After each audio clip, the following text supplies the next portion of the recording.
আসসালামু আলাইকুম রহমতুল্লাহি ওবরাকাত। উদাহরণে খুব সুন্দর একটা গিফট। আজকে সৌদি আরব স্বাধীনতা দিবস। তো হাজার হাজার পতাকা,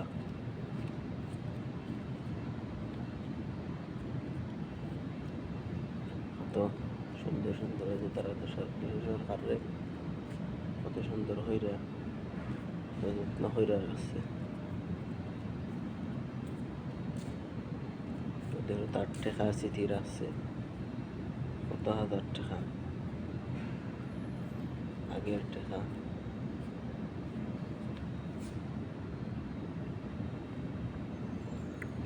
কত সুন্দর হইরা আছে, দেখো কি অবস্থা। শহরে সবাই ভালো আছে।